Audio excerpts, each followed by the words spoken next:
¿Alguna vez has sentido que algo te atrae justamente porque no se puede hacer? No porque lo quieras de verdad, sino porque está prohibido, mal visto o castigado.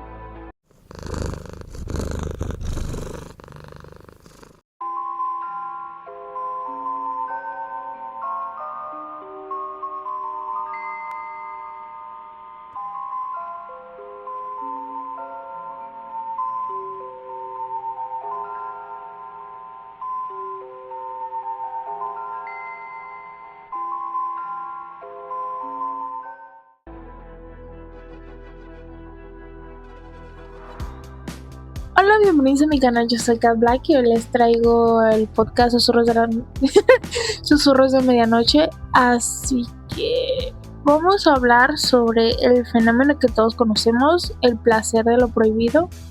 Se me hizo interesante llevarlo así porque quería hablar de esto, básicamente es que no se trata de justificar lo incorrecto, sino de entender por qué la prohibición misma se vuelve un motor de deseo o algo así. Es que como humanos no siempre elegimos lo que es bueno o legal. Muchas veces nos guía esa sensación de reto, rebeldía o emoción que solo da lo vedado. Quiero recalcar que sinceramente nunca la entenderé, aunque la voy a explicar, pero bueno, porque me parece una idiotez más que nada, porque bueno, específicamente algunos temas, pero en resumen es básicamente porque me da hueva el hecho de meterme en problemas, hacer algo que me hace daño y así, la neta me da hueva como pasar de eso y realmente no me interesa. O sea, si algo es que no puedo hacer en plan, no puedes hacer esto y esto, o no puedes vestir de esta manera aquí y así, digo, respeto eso, me gustan las reglas, por así decirlo, porque más que me impidan hacer cosas, me ayudan a no hacerlas y el hecho de esforzarme o sea, por ejemplo, el hecho de hacer un trabajo, hubo una maestra que hija de su madre dejaba el puto trabajo hacia el aire libre, pum, dejaba el puto tema y era de que la manera, con la duración y todo lo que tú quieras, libremente. Yo como que, oiga vieja, pasé años en esta vida académica en la que me pedían todo estructurado, me daban hasta un temario para estudiar, haz de cuenta, y es como muy raro cuando te dan la libertad de por ya, pero bueno, lo que quiero decir es que me ayuda a hacer las cosas más fácil, porque ya hay un camino trazado a lo que ellos, o en este caso los maestros, esperan a que tú des a entregar, y la neta me facilita muchas cosas y puedo entregar fácil y rápido los trabajos, pero bueno. Y aparte, supongo que me siento en el experimento ese de que ¿cómo era? Pusieron un tanque, o sea, una pecera rectangular, y le pusieron como una placa de vidrio, como transparente, como quieran decirle. En un lado habían pececitos y del otro lado había un pez carnívoro más grande. Y al chocarse tanto con esta placa, y porque al querer pues comerse los pececitos, se dio cuenta de que pues no podía y se hacía daño en el intento. Entonces cuando retiraron la placa, el pez seguía sin, no recuerdo si si pasaba de ese límite donde estaba la placa, pero lo que sí me quedó claro es que los pececitos podían pasar de ella y pasar justo, o sea, literalmente al lado del pez grande, y no le hacían nada porque el pez grande entendió que no debía, pues, porque se iba a hacer daño, aunque ya no existía ese límite para él. Pero bueno, la neta se ve como muy desesperanzador y todo lo que tú quieras, pero la neta,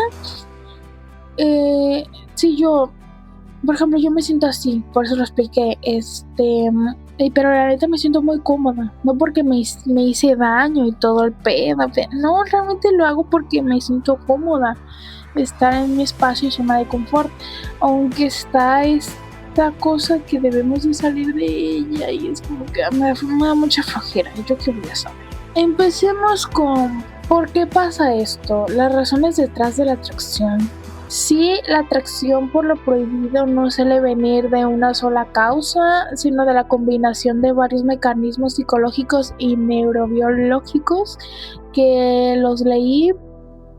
Traté de entenderlos y escribir eso mismo porque yo el explicar esos temas realmente nunca fue de mis áreas. Porque, o sea, sí se me hace interesante lo que pasa en la mente humana y todo ese pedo, pero en la teoría así en bruto, realmente no me interesa porque no lo llego a entender porque pues como está totalmente de lo que yo nunca quise estudiar, o sea, una cosa es lo que yo quise estudiar y lo otro era lo que se me hizo interesante, pero bueno, una de ellas es esto, lo que pasa detrás de la mente humana. Pero bueno, así que lo voy a explicar de grandes rasgos porque pues no soy ninguna académica, ni siquiera estoy estudiando la carrera de psicología, así que bueno, eso. En esencia, lo prohibido activa deseo, curiosidad, identidad y emoción al mismo tiempo. La atracción por lo prohibido no se explica por una sola causa, sino por la convergencia de varios mecanismos que actúan al mismo tiempo, como la psicología de la libertad, emoción del riesgo, curiosidad, identidad social, cultura, aprendizaje y simbolismo. Cuando algo se prohíbe, no solo parece una regla externa, también se activa una respuesta interna que puede convertir ese límite en un objeto de deseo más intenso. Lo cual yo no entiendo porque para mí ese límite es como de que me quedo cómodamente en donde estoy. O sea, sin volver a ese límite, pero bueno. La prohibición no siempre disminuye el interés, muchas veces lo amplifica. Pero bueno, una de las cosas por las que no lo entiendo, así que bueno, personalmente no lo entiendo, ¿verdad? Pero bueno, primero está lo que es la reactancia psicológica, que esto para mí, en general, por lo que he investigado de leída y lo que anoté con mis propias palabras, es muy interesante, así que bueno, es como algo muy motivacional, por así decirlo, que me gusta. No me identifico casi, pero pues se me parece muy interesante. Básicamente cuando algo nos lo prohíben, no solo vemos una orden o un límite, sentimos que alguien está interfiriendo con nuestra libertad de elegir. Esa percepción activa la reactancia psicológica, que es una respuesta motivacional y emocional orientada a recuperar la autonomía amenazada. En otras palabras, el cerebro interpreta la prohibición no solo como una restricción práctica, sino como un ataque a la capacidad de decidir por cuenta propia. La fuerza de esa reacción depende de varios factores: cuánto valoramos la conducta restringida, qué tan fuerte percibimos la amenaza, cuántas libertades sentimos que están siendo limitadas y cuánto control creemos haber perdido. Por eso, una simple frase como "no puedes" puede producir el efecto contrario y volver más atractiva la conducta prohibida, especialmente si esa conducta no era importante para la persona desde antes. Por eso también me pregunto ¿cómo decirlo?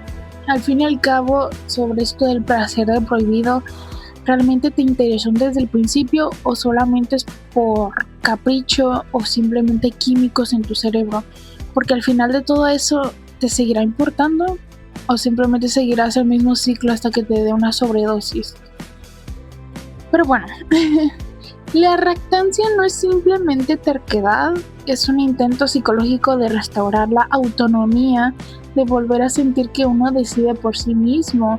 Cuando el entorno insiste demasiado, castiga o impone, la persona puede responder con resistencia, desafío, evasión o incluso deseo renovado por aquello que estaba fuera de su alcance. Tenemos lo segundo, que es la emoción del riesgo, como no, que es el que añade una carga emocional muy potente porque introduce incertidumbre, posibilidad de descubrimiento y tensión anticipada. No solo importa el objeto prohibido, sino la posibilidad de perderlo, ser descubierto o cruzar una frontera que genera consecuencias. Esa mezcla de expectativa y peligro vuelve la experiencia más intensa que una experiencia segura y predecible. Aunque yo aquí las maníacas aburridas nos encanta lo seguro y predecible, porque es como ver esa linda película de romance una y otra vez y saber que al final de todo ese dolor y conflicto al final acaba con un buen final feliz. Pero ¿a qué voy a saber yo? Yo soy muy aburrida, ¿sabes? ¿Bro? Pero bueno, desde el punto de vista psicofisiológico, el cuerpo entra en un estado de activación. Pueden elevarse la adrenalina, el cortisol, la dopamina y la noradrenalina. Hablando de químicos del cerebro, claro. La adrenalina prepara al organismo para reaccionar rápido, como todos lo conocemos. El cortisol participa en la respuesta al estrés. La noradrenalina incrementa alerta y atención. Y la dopamina, bien conocida, no solo participa en el placer, sino en la expectativa de recompensa. Juntas, estas sustancias hacen que el riesgo se sienta como una intensidad, urgencia y excitación. Pero bueno, eso jamás lo voy a compartir porque a mí no me atrae ni nada. Pero quién sabe, a lo mejor el futuro que guarde Dios y se lo olvide dónde, ¿ok? Lo interesante es que el cerebro, voy a decir cerebelo, no siempre interpreta esa activación como amenaza pura. Si el contexto es controlado o si la persona cree que puede manejarlo, la misma activación puede vivirse como emoción positiva.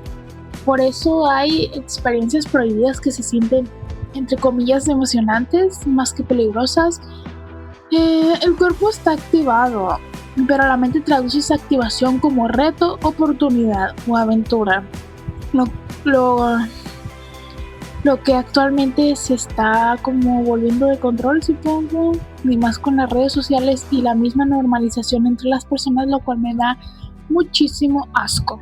Pero bueno, tenemos la tercera, que es la rebeldía contra las reglas. A veces lo prohibido atrae porque representa una forma de romper con lo establecido. Desafiar una norma puede sentirse como una afirmación de autonomía, una forma de decir yo decido, o una manera de resistirse a estructuras que se perciben como rígidas, injustas o asfixiantes. En este caso, el deseo no se dirige solo al objeto prohibido, sino al acto mismo de desafiar la regla. La rebeldía puede estar ligada a la identidad, y más en la etapa de la vida que es la adolescencia. Algunas personas no solo desean hacer lo que se les prohíbe, desean definirse a sí mismas a través de esa transgresión. En otras palabras, lo prohibido se vuelve un símbolo de independencia, autenticidad o inconformidad con lo convencional. Y tal vez ellos sientan, por ejemplo, en esta etapa de la adolescencia, que conforme esas situaciones de rebeldía traten de encontrarse a sí mismos, qué es lo que quieren lograr en la vida y qué objetivo tener. También puede existir una dimensión emocional, ¿cómo no? Cuando la rutina se vuelve monótona, me encanta la monotonía, la verdad. Lo prohibido aparece como ruptura, novedad y descarga. Saltarse una norma puede dar una sensación de agencia, poder personal o liberación momentánea. Por eso la transgresión no siempre nace de la maldad o la falta de valores, muchas veces nace de la necesidad de sentirse vivo, libre o distinto. Lo cual me da muchísimo asco.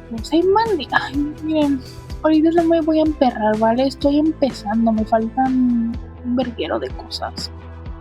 Tenemos lo cuarto, que es lo desconocido atrae.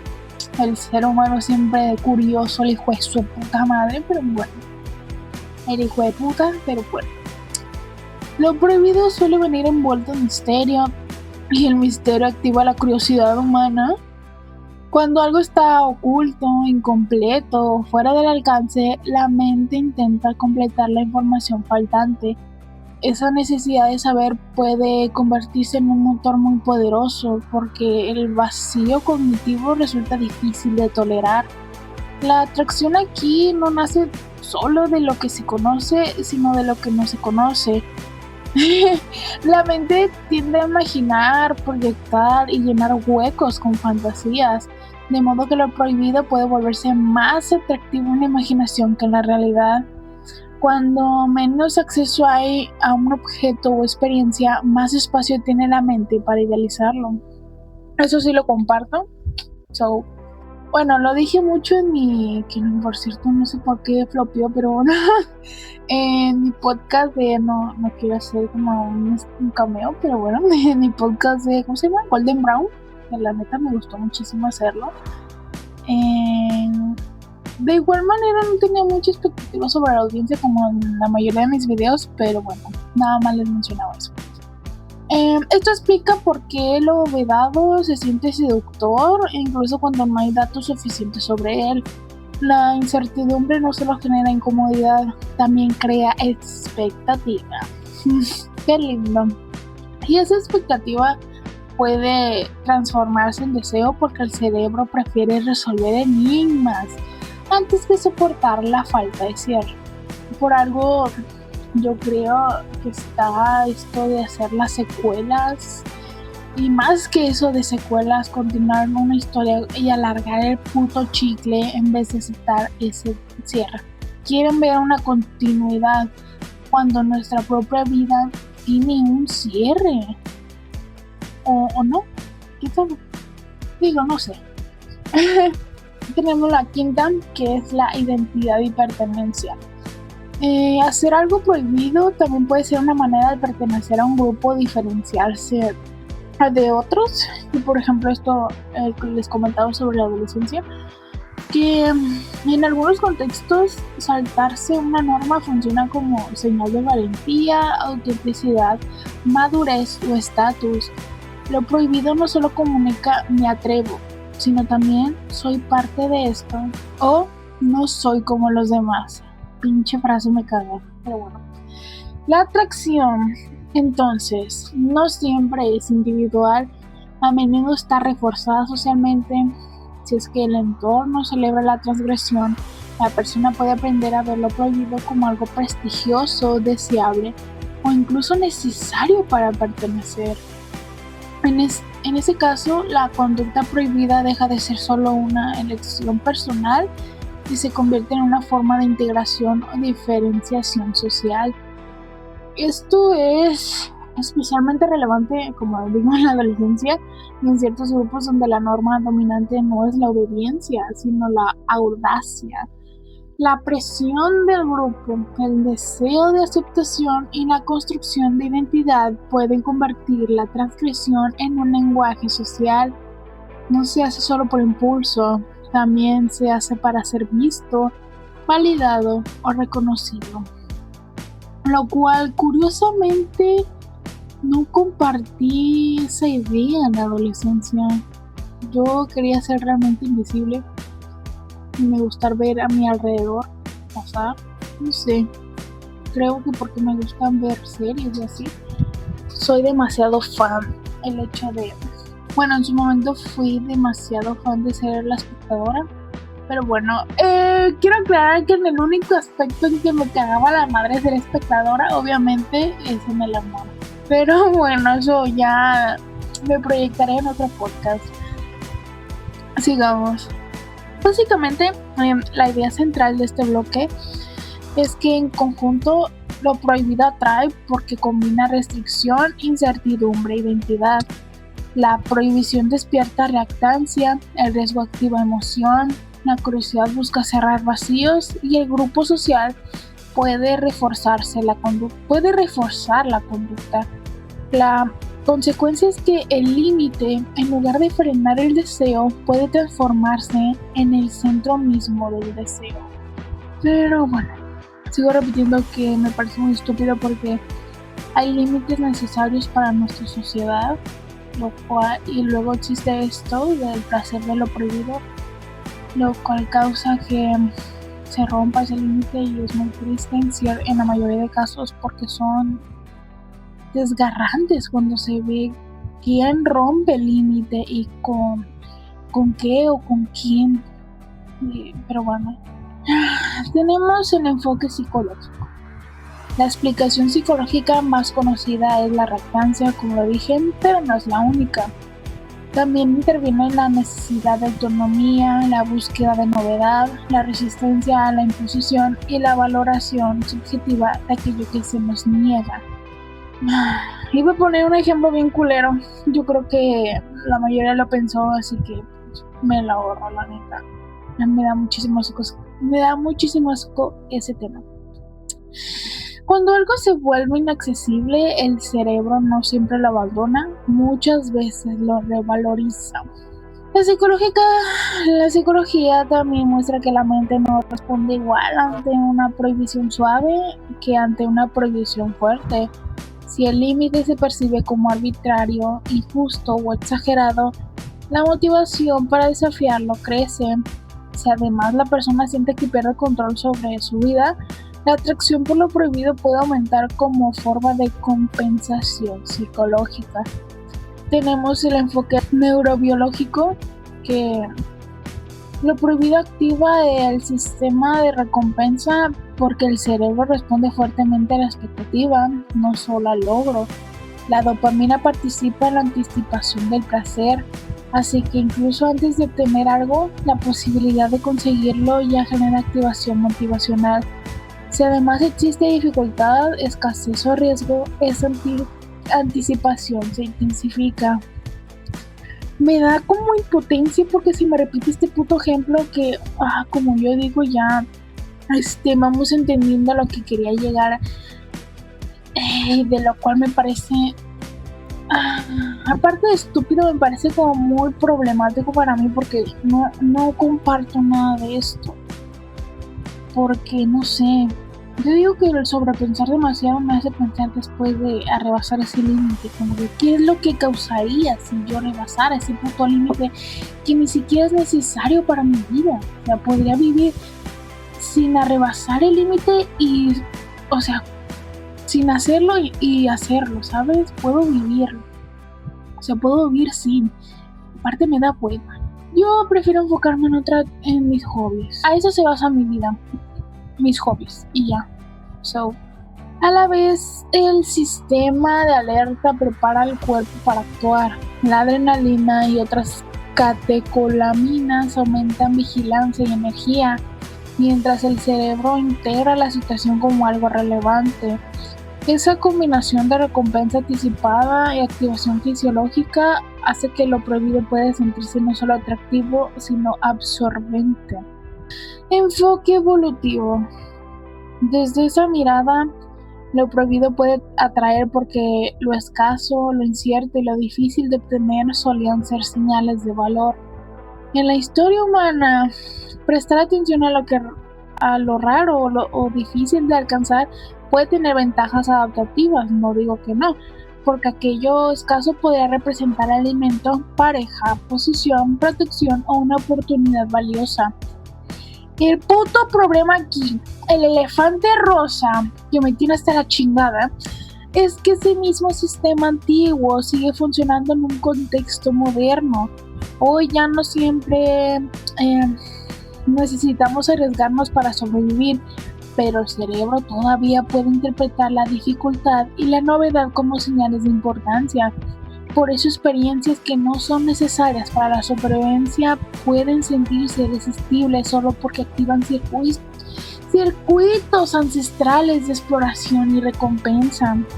Con ese puto ejemplo que no quiero mencionar. Pero bueno. Enfoque social. Los odio a todos. Lo prohibido no existe igual en todos los grupos, depende de normas, jerarquías y expectativas compartidas.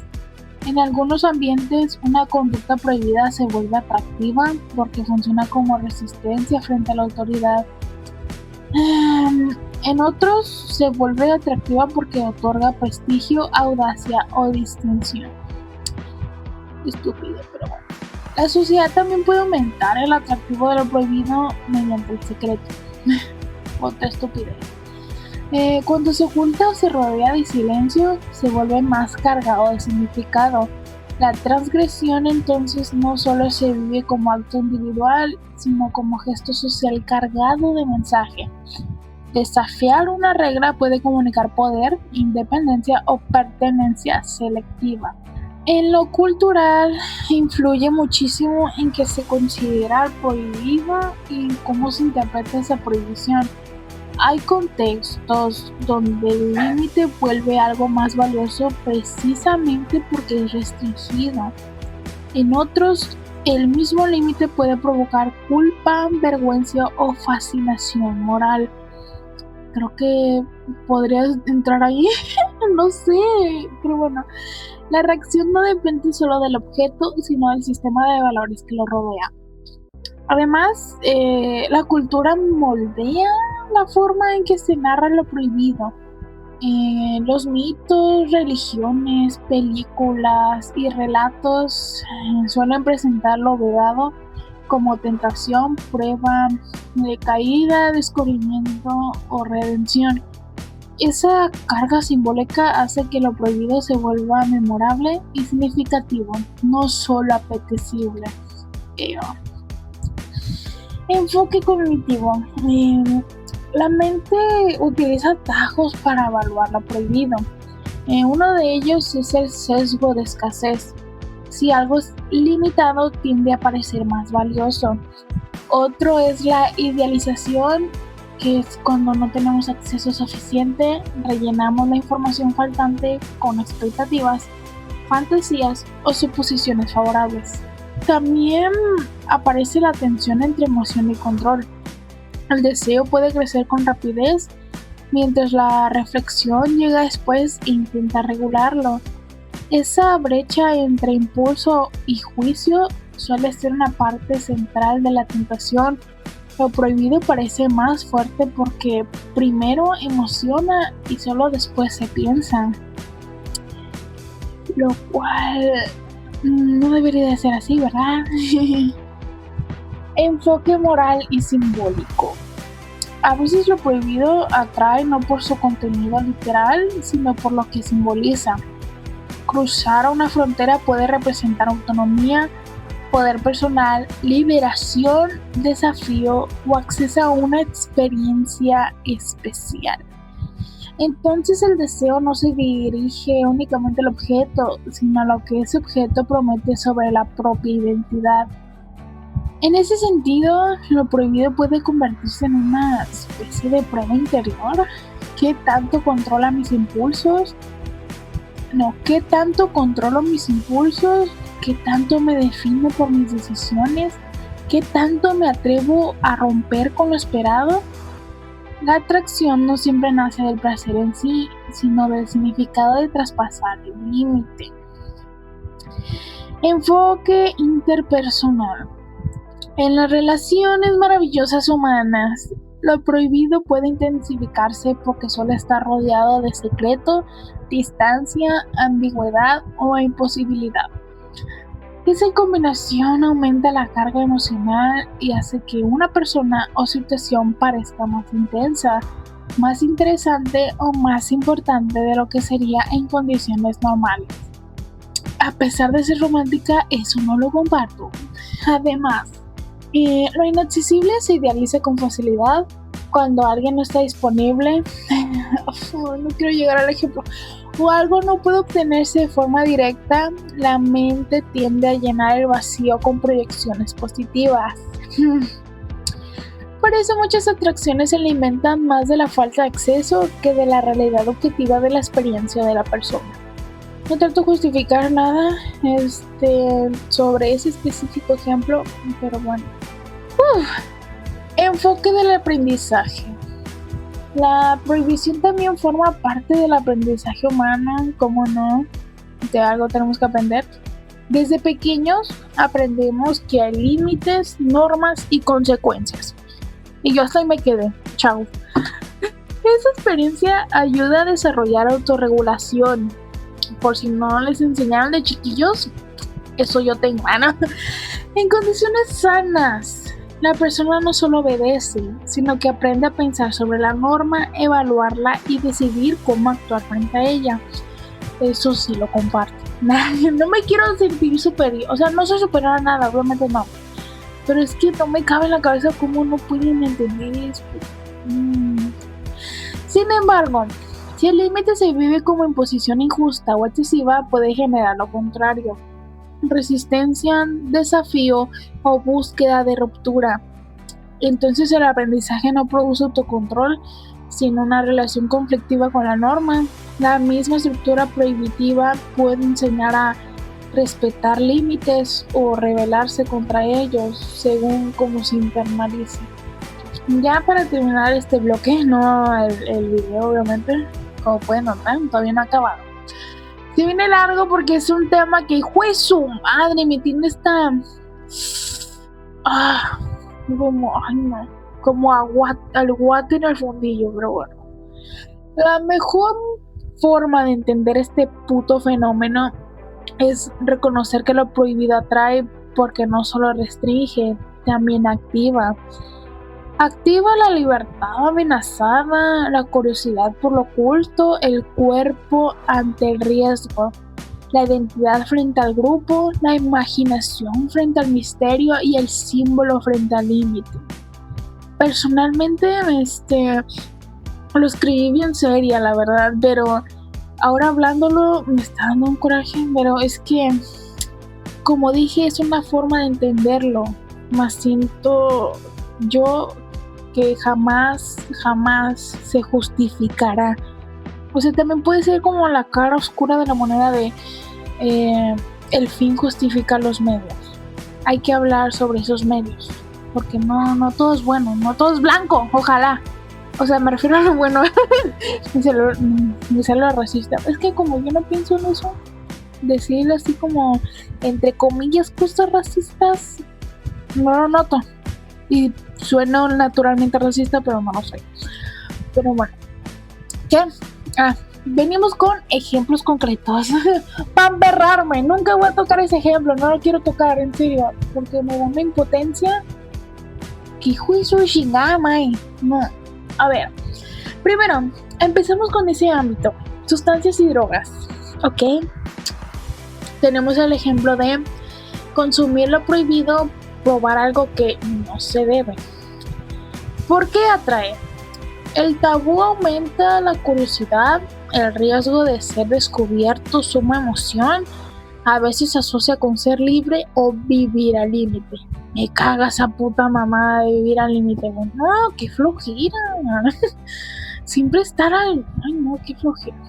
Pero bueno, ¿qué consecuencias puede tener?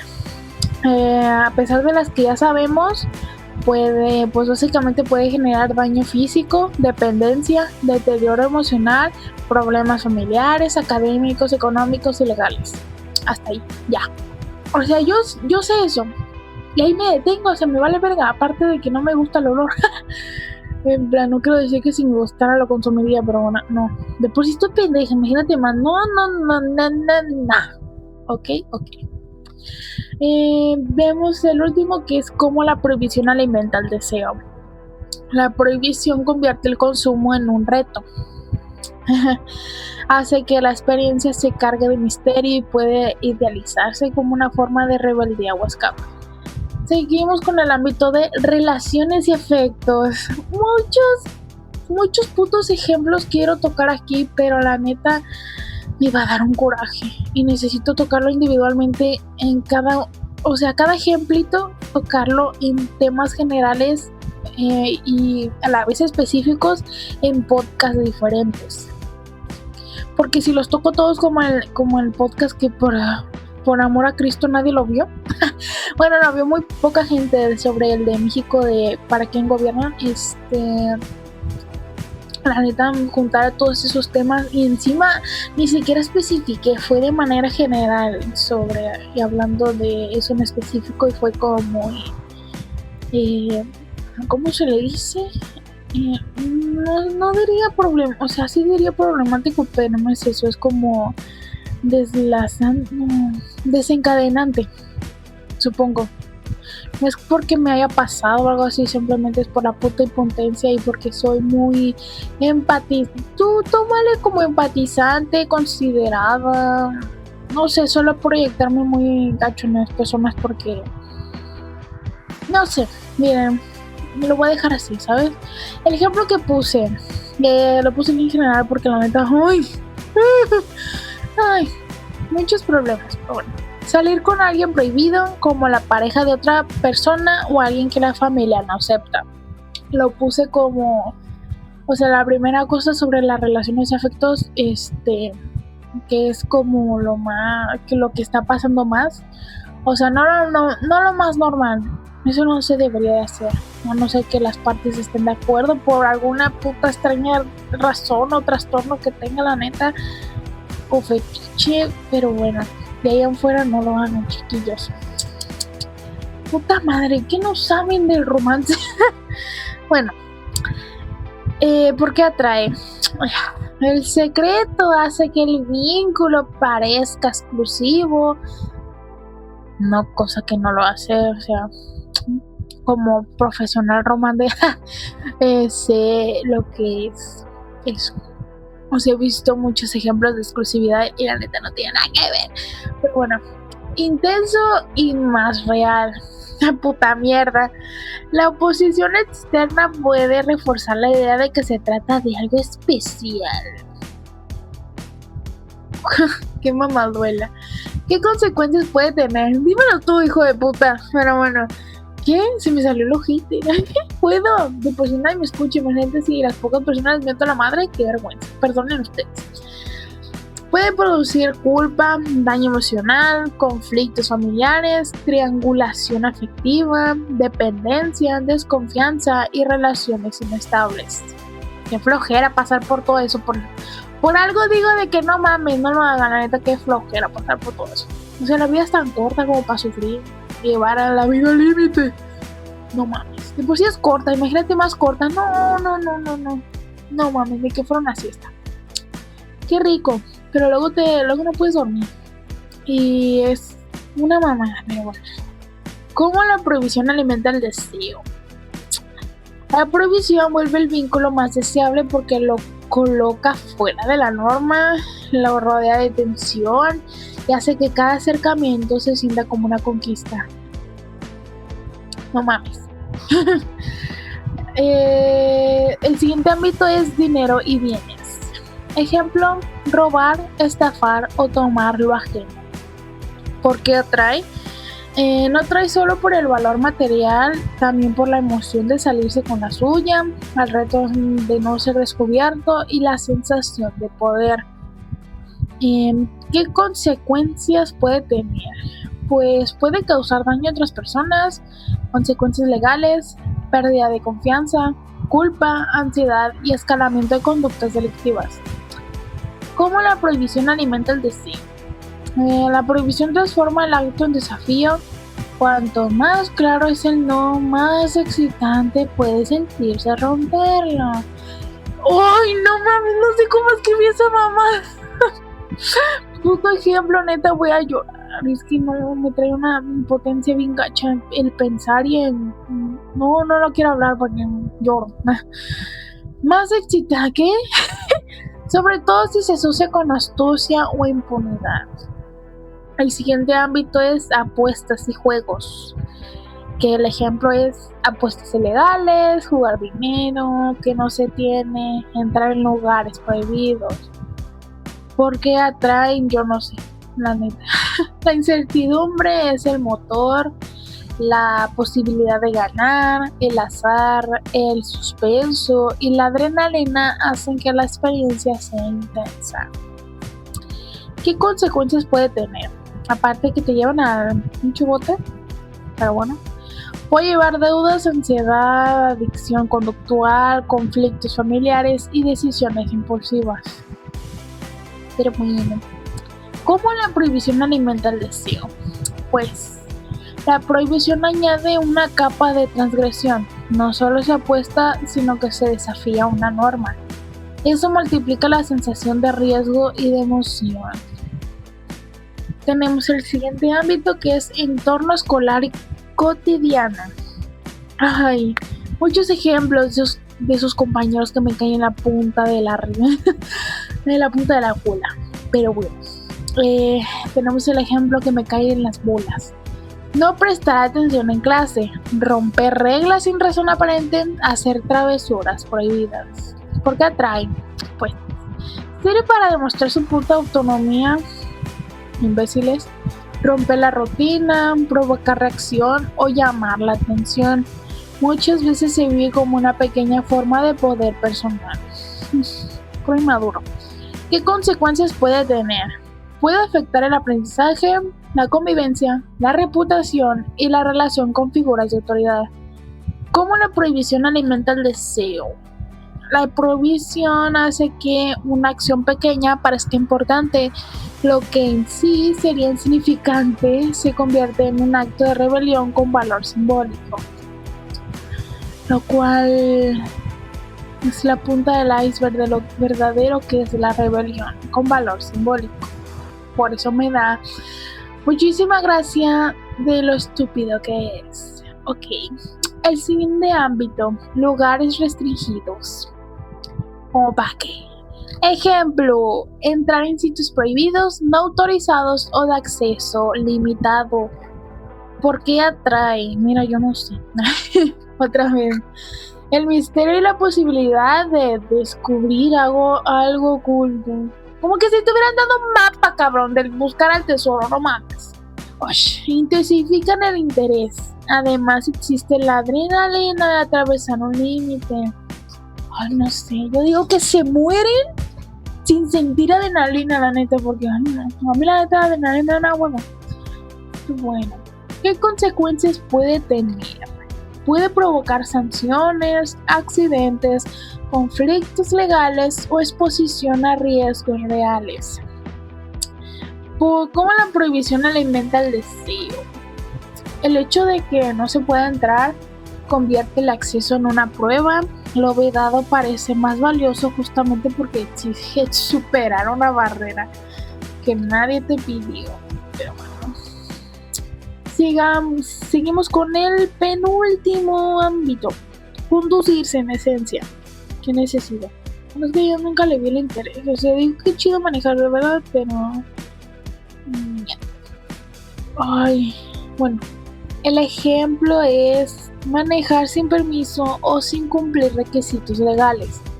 ¿Por qué atrae? Pues puede vivirse como independencia, rapidez o desafío a la autoridad. Para algunos también puede como una puta prueba de valentía o habilidad cuando vales verga. Pero bueno, ¿qué consecuencias puedes tener? Aumenta el riesgo de accidentes, multas, responsabilidades legales y daño a terceros. ¿Cómo la prohibición alimenta el deseo? De demostrar que sí se puede, y la transgresión se siente como una afirmación de control sobre la propia vida. El último ámbito, gracias a Dios, ofender o provocar el que madres. El ejemplo, decir o hacer cosas que sabiendo que ofenden solo por cruzar el límite. Como que si fueras qué, güey, no mames. ¿No para que digas una pendejada? ¿Por qué atraen? Puede generar una sensación de poder, desafío o control sobre la reacción ajena. Las consecuencias es que puede romper vínculos, generar conflicto, dolor emocional, aislamiento o agresión recíproca. Lo que alimenta el placer es que no solo limita el acto, también la de carga simbólica. Cruzarla se siente como una manera de dominar la situación o desafiar normas sociales. En todos estos ejemplos, la lógica es parecida. La prohibición no solo dice no, también añade misterio, intensidad, estatus, reto, sensación de libertad. Eso hace que el acto prohibido parezca más valioso, más emocionante o más significativo de lo que sería si fuera completamente accesible. Ahora bien, quiero entrar a mi parte favorita. No es lo mismo atracción que justificación. Sentir curiosidad o atracción por algo prohibido es una experiencia psicológica. Realizarlo es una decisión conductual y justificarlo implica emitir un juicio sobre esa conducta sobre si esa conducta está bien o mal. Son niveles diferentes que no deben confundirse. Ok. Una persona puede imaginar una conducta, sentir curiosidad por ella o experimentar emoción ante la idea de transgredir una norma sin llegar a actuar. Eso sí, empatizo. E incluso puede reconocer el atractivo de algo y al mismo tiempo decidir no hacerlo porque considera que puede causar daño. Ándale. La intención y la conducta están relacionadas, pero no son exactamente lo mismo. Puede tener una disposición o deseo no garantiza que la persona actúe. Por ejemplo, como yo. Alguien puede sentir curiosidad por entrar a un lugar restringido porque imagina que hay algo interesante dentro. Esa curiosidad no equivale a entrar. Del mismo modo, una persona puede sentirse atraída por una relación prohibida sin que eso justifique engañar, manipular o perjudicar a alguien más. Eso sí me lo compartimos, ¿no? La atracción explica por qué algo llama la atención. No demuestra que sea seguro, correcto o conveniente. Comprender el origen de un deseo ayuda a analizarlo, pero no elimina la responsabilidad sobre las decisiones que se toman después. Diferencia entre sentir curiosidad y actuar. La curiosidad es una respuesta de exploración. Aparece cuando algo resulta desconocido, misterioso, escaso o restringido. Puede manifestarse como una pregunta, una fantasía, una búsqueda de información o el deseo de experimentar. Por sí sola no determina una conducta dañina. O sea que hasta ahí todo bien, ¿vale? Todo bien. Imagínate lo que tú quieras. Actuar implica un proceso adicional. Antes de hacerlo, suelen intervenir la valoración del riesgo, lo que se espera, ¿verdad? La percepción de las consecuencias, la presión social, la capacidad de autocontrol, los valores personales y la posibilidad de detenerse. Como digo, eso es lo que se espera de una persona sana. Por eso dos personas pueden sentir la misma atracción y tomar decisiones completamente distintas. También es posible que la emoción disminuya cuando se obtiene más información. Algo puede parecer fascinante mientras permanece oculto, pero perder atractivo al conocerse de manera realista. Como el ejemplo el típico de los hombres hacia las mujeres. Pero bueno. La imaginación suele presentar la experiencia como intensa o especial, mientras que la realidad incluye costos, límites y efectos sobre otras personas. Una forma útil de distinguir ambos niveles es plantear 4 preguntas. La primera es, ¿qué es exactamente lo que me atrae? ¿La conducta, el riesgo, el secreto o la idea de libertad? ¿Qué consecuencias concretas tendría hacerlo? ¿Quién podría resultar afectado? ¿Puedo satisfacer esa necesidad de una manera menos dañina? ¿O jalármela un rato y echarme a dormir? Probablemente, yo digo. Este análisis permite reconocer el deseo sin obedecerlo automáticamente.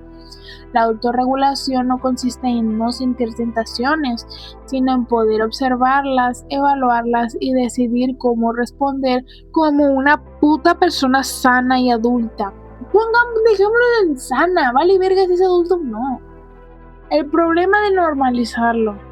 Normalizar Una conducta significa empezar a percibirla como común, aceptable o poco preocupante, incluso cuando mantiene riesgos o causa perjuicios.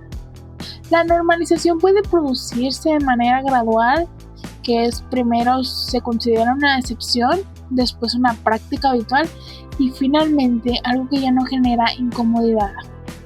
La puta normalización me da un putito asco, la verdad. Pero bueno. La exposición repetida puede reducir la reacción emocional ante una conducta, fenómeno relacionado con la habituación o la desensibilización. Frases como no me importa, no pasa nada, es solo una vez o todos lo hacen suelen funcionar como mecanismos de minimización. No necesariamente significan que la persona ignore por completo el riesgo.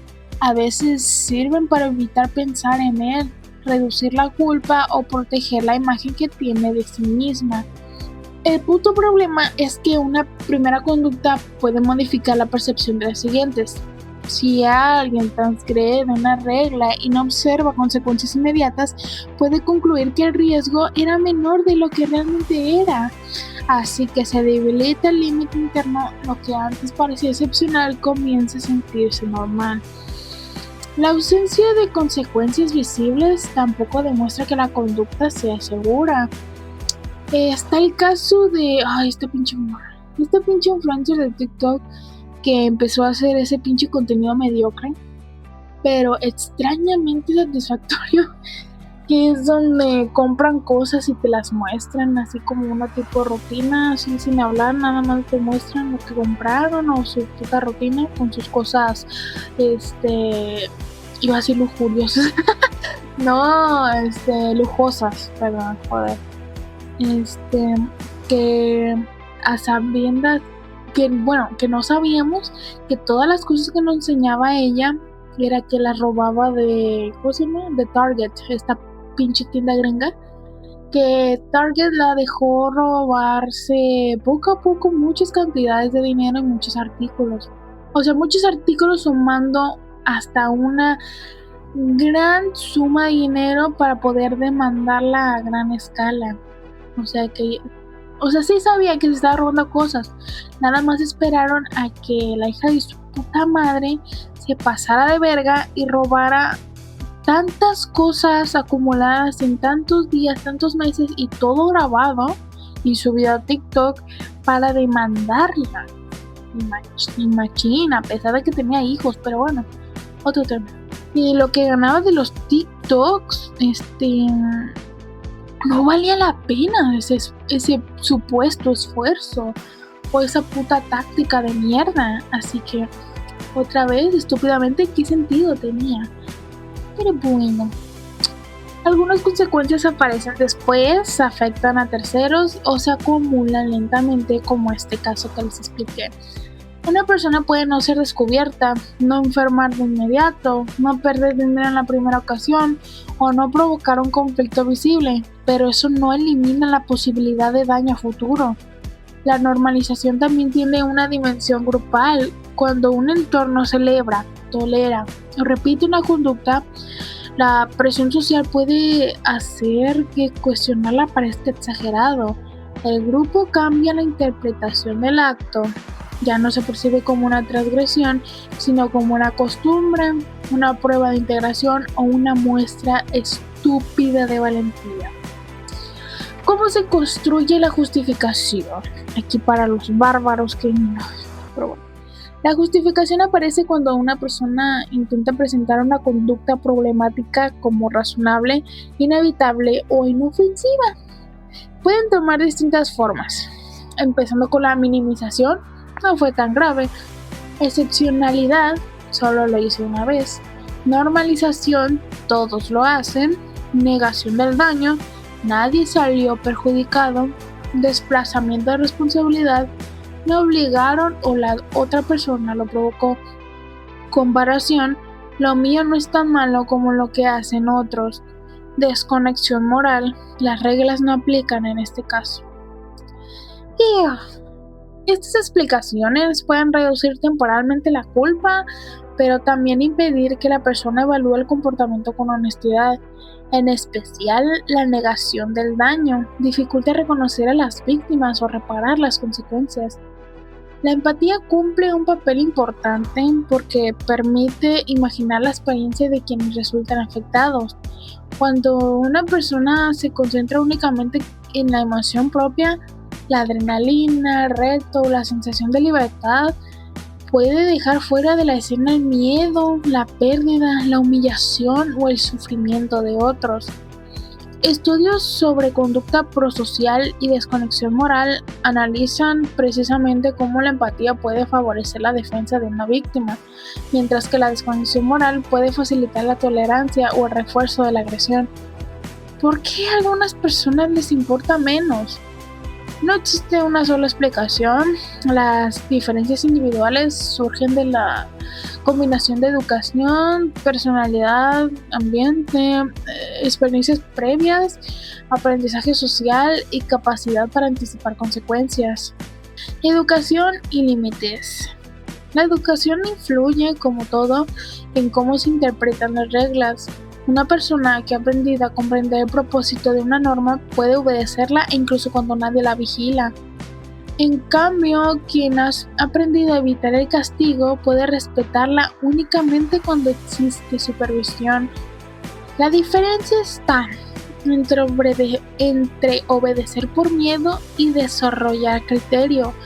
Cuando la persona entiende que una regla protege derechos, seguridad o convivencia, el límite puede convertirse en una decisión propia y no únicamente en una imposición externa. Entorno social. Este puede premiar o castigar la transgresión. En un grupo donde robar, apostar irresponsablemente o desafiar a otros proporciona reconocimiento, el comportamiento puede parecer atractivo y normal. En un entorno que valora la cooperación y la responsabilidad, la misma conducta puede recibir rechazo. La influencia del grupo no elimina la responsabilidad individual, pero sí modifica las oportunidades de aprendizaje y las expectativas sobre las consecuencias.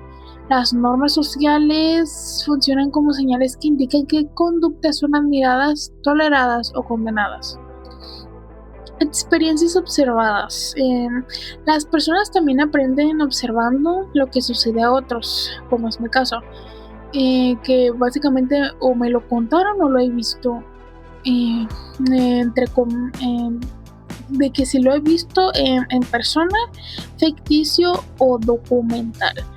Si alguien ve que una conducta produce daños, puede desarrollar prudencia. Soy muy prudente. Ay, yo bien soberbia. ¿Qué? Pero si observa únicamente beneficios inmediatos y no ve las consecuencias posteriores, puede formarse una percepción distorsionada del riesgo. Por ejemplo, alguien puede observar que otra persona gana dinero apostando y no ver sus deudas, ansiedad o pérdidas acumuladas. El resultado visible refuerza la ilusión de que la conducta es beneficiosa, aunque la historia completa sea diferente. Como todos los casos de influencers y figuras públicas mediocres que patrocinan estas casas de apuesta, pues se lo pueden ver muy genial y pueden sus espectadores o su público a estafar, verlo como de que esta persona es muy rica y está promocionando esta casa de apuestas, así que significa que yo podría ser como esa persona pública, lo cual está totalmente alejado de su realidad, de la figura pública que lo patrocina. Pero bueno, que hay un video que lo explica mucho, que es de Insulini, si se llama así, sobre esto de las casas de apuestas, y la neta fue muy interesante de ver cómo funcionan estas casas de apuestas, que no importa cuánto dinero te dan como para empezar, entre comillas, porque al fin y al cabo das un porcentaje a la casa y entre más pierdes, no importa cuánto ganes, porque al final de cuentas cada cierta tirada le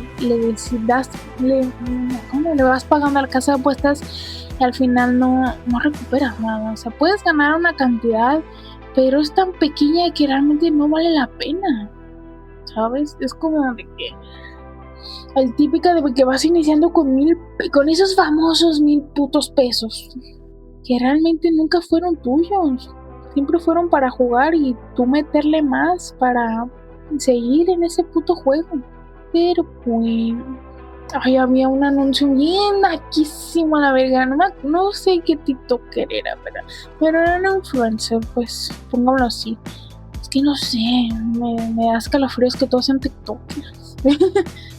Pero bueno, más que nada me da un sesgo que no lo quiero tener, porque pues soy muy de que no todos son así, pero pues, es muy alarmante que la mayoría sea así, ¿verdad? Pero bueno, de que había una influencer que estaba de nuevo patrocinando esta casa famosa de apuestas mexicana, que me caen en los putos huevos. Que cada que descargo a un pinche juego o que descargo algo, un programa, un juego, me salga como ventana emergente en el teléfono, porque en la PC me la vienen pelando. Porque tengo bloqueador de anuncios más que nada, así que pues ya no me sale esas mierdas. Pero bueno, o me salía juegos porno o esa pinche casa de apuestas que me caen de madres. Pero bueno, el anuncio era tan... te juro que preferiría ver el de Afore, que por cierto lo vi otra vez. Y me parece tan ridículo, no mames. Pero prefiero ver ese anuncio del Afore, en donde te explican con muñequitos, que ese puto anuncio. Es que salía este influencer que te explicaba todo el pedo y luego llevaba la mitad del anuncio y la siguiente mitad era que él se alejaba y te esperaba, entre comillas, a que iniciaras pues lo que te había explicado, ¿no? O sea, tu cuenta para apostar. Y se quedaba y luego de que como un niño berrinchudo, de esos, de esos de que, te espera, de que ya lo hiciste, que sabe qué, que ya venía, como insistente. Pero bueno, y luego al final para que, bueno, no importa si lo hiciste, no, tú sigues scrolleando, algo así, que sabe que es bien como orgullo herido y que sabe que, no, me da tanto asco. Pero bueno, sigamos. El resultado visible refuerza la ilusión de que la conducta es beneficiosa, aunque la historia es completa. Que la historia completa sea diferente. La impulsividad y búsqueda de sensaciones. La que me da asco. Algunas personas buscan experiencias intensas y responden con mayor fuerza a la novedad, el riesgo o la recompensa inmediata. Esto puede hacer que el placer del momento pese más que las consecuencias futuras. La conducta antisocial y de riesgo puede estar asociada con factores como la impulsividad y la búsqueda de sensaciones, mientras que la empatía aparece como un posible factor de protección. Esto no significa que una persona impulsiva esté destinada a dañar a otros. Significa que puede necesitar estrategias más conscientes para detenerse, analizar consecuencias y evitar que una emoción intensa controle la decisión. Me identifiqué tanto, porque sí, la neta soy muy impulsiva, la neta, soy muy intensa, me han dicho algunas personas. Y en la vida real lo peor de todo, pero bueno. ¿Qué? Y la neta me tuve que cerrar, la neta, porque puedo decir pura neta, porque la caponeta, hasta yo empecé a cansarme de ser así, de tener esas putas consecuencias y esos aprendizajes forzados que no quería más. O sea, al final de todo tuve que arriesgar mi puta impulsividad que caracterizaba mi propio extrovertismo, por así decirlo, más que nada por mi propio bien, aunque suene muy tóxico de mi parte, muy de que pinche morra cerrada, no mames, sale a que te dé el sol. Pero es que pues sí, básicamente fue por mi propio bien y por tener prudencia y adorar esa dignidad que quiero tener, que merezco como persona tener. Pero bueno, y tenemos la empatía y desconexión moral. No sé quién chingados anda afuera. La empatía permite considerar que otras personas tienen necesidades, límites y derecho a no ser perjudicadas. Cuando está debilitada o bloqueada, el daño ajeno puede parecer lejano, irrelevante o merecido. ¡Ay, yo! La desconexión moral no siempre implica ausencia total de empatía.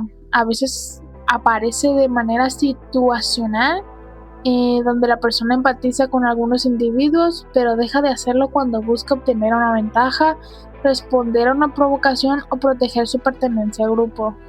Ay, yo sí soy. ¿Qué? La línea entre rebeldía y daño. Mi parte favorita, chicos, para que lo aprendan a la verga. ¿Qué? No toda prohibición es justa, razonable o necesaria. Eso está dicho. Algunas reglas pueden ser arbitrarias, discriminatorias, desproporcionadas o simplemente estar diseñadas para conservar una costumbre sin proteger realmente a nadie. Cuestionarlas puede ser una forma legítima de pensamiento crítico o de cambio social. Por eso, obedecer siempre no es sinónimo de actuar correctamente. Una persona puede cuestionar una norma injusta sin buscar perjudicar a otros. En estos casos, la rebeldía puede orientarse hacia la reflexión, la protesta, la organización o la transformación de la regla. Lo hermoso de la puta rebelión, a lo que yo me refería como rebelión. Sin embargo, otras prohibiciones existen para proteger derechos, integridad, seguridad y convivencia. Las reglas contra el robo, la violencia, el fraude, la conducción irresponsable o el abuso no limitan la libertad de manera arbitraria, establecen límites para impedir que la bendita libertad de una persona destruya la de otra. No te creas importante como para que alguien esté limitando tu derecho de divertirte. Pero bueno, la pregunta central no debería ser únicamente ¿está prohibida?, sino también ¿qué protege esta norma? ¿A quién chingados beneficia y a quién limita? ¿La prohibición es proporcional al riesgo? ¿La conducta afecta únicamente a quien decide o también a terceros? ¿Existe una manera de cuestionar la norma sin causar daño? O sea, hay que ser más considerado. Digo, yo soy muy sobrepensante, pues la puta ansiedad, pero no mames. Tampoco hay que ser unos hijos de su puta madre para no pensar, ¿verdad? Esta distinción permite separar la rebeldía crítica de la transgresión irresponsable. Entrar en desacuerdo con una regla puede ser legítimo, como tanto robar, manipular o poner en peligro a otros no se vuelve legítimo simplemente porque se presente como rebeldía pendeja, pero bueno. Tenemos no todas las consecuencias son iguales. El impacto de una conducta prohibida debe evaluarse según su alcance. Hay actos cuya consecuencia principal recae a quien los realiza, aunque incluso en esos casos pueden existir efectos familiares, económicos o sociales. Otros actos afectan directamente a personas que no dieron consentimiento o que no tuvieron oportunidad de protegerse. Ay, no quiero pensar mucho en ese ejemplo, te lo juro. Trato de mantener mi burbujita, ¿vale? Perdonen ustedes, no quiero tocar ese tema. Como mujer me entra un golpe en el estómago, pero bueno. También importa la reversibilidad. Una travesura puede corregirse con una disculpa. Una estafa puede dejar a alguien sin recursos. Una agresión puede producir daños físicos o emocionalmente duraderos. Cuanto más grave, irreversible o distribuido sea el daño, menos adecuado resulta justificar la conducta como simple búsqueda de libertad. La intención también debe distinguirse del resultado. Una persona puede no haber querido causar daño, pero la falta de intención no elimina automáticamente la puta responsabilidad. La imprudencia, la negligencia o la indiferencia ante un riesgo previsible también puede tener consecuencias para otros. Pero bueno, tenemos una forma equilibrada de analizar lo prohibido, para que lo tengan en cuenta en su mentecita. Para evitar tanto la condena simplista como la justificación ingenua y pendeja, conviene analizar cada caso en 5 pasos. Sencillitos, no importa. 1. Identificar la atracción. Determinar si seduce el misterio, el riesgo, la autonomía, el reconocimiento social o el beneficio material. 2. Examinar la norma. Preguntar por qué chingados existe y si protege a alguien. 3. Separar deseo de decisión. Reconocer que sentir impulso no obliga a actuar, no sean pendejos. 4. Calcular el daño. Considerar consecuencias inmediatas, futuras, personales y ajenas. Y 5. Y mi favorita, buscar una alternativa. Encontrar otra puta manera de obtener emoción, independencia, pertenencia o expresión sin perjudicar al prójimo, como quieran verlo. Este enfoque permite comprender el fenómeno sin romantizarlo. La psicología puede explicar por qué una conducta resulta atractiva, pero la explicación causal no la convierte en correcta, ni elimina la responsabilidad de decidir. Pero bueno, lo central aquí es que la atracción por lo prohibido puede ser humana y comprensible, pero no funciona como una justificación automática. Sentir curiosidad no es lo mismo que actuar no es lo mismo que evaluar correctamente, y entender las motivaciones no significa aprobar las consecuencias. La verdadera diferencia está en la capacidad de detenerse entre el impulso y la conducta, tener el puto autocontrol. Una persona puede reconocer que algo la atrae, sí, preguntarse qué necesidad representa y que decidir no convertir esa atracción en daño. La rebeldía puede ser una herramienta para cuestionar normas injustas, eso es lo hermoso, pero deja de ser una expresión de libertad cuando destruye la seguridad, la dignidad o los derechos de otras personas. Y ya llegando al cierre, chiquillos, ya para que me calle el hocico, les haré unas preguntitas. ¿Alguna vez has hecho algo prohibido y el placer no venía de la acción en sí, sino de que estaba prohibido? Pues yo la verdad no recuerdo ninguno, pero quién sabe. No sé, digo, no me viene uno a la cabeza, como para yo también responderlas con ustedes, pero bueno. ¿Crees que sin prohibiciones muchas de estas cosas dejarían de atraernos? La neta no. Ya vimos, por ejemplo, en ese puto ejemplo que siempre lo menciono, pero nunca lo digo abiertamente, pero básicamente voy a decir un spoiler, por así decirlo. Está como Afganistán e Irán. Tú checa esas, de que no tienen esas específicas prohibiciones contra mi género. Y aún así no, aumenta desgarradoramente. Bueno, porque a veces nos parece más interesante o emocionante lo que está mal, porque están enfermos, ¿Qué? ¿Hasta qué punto es sano buscar placer en lo prohibido? Interesante pregunta, no lo pienso responder, pero bueno, los leo en comentarios. Espero que les haya gustado este tipo o trato de análisis sobre este fenómeno que me caga las bolas. Y bueno, eso es todo y nos vemos a la próxima. Chau.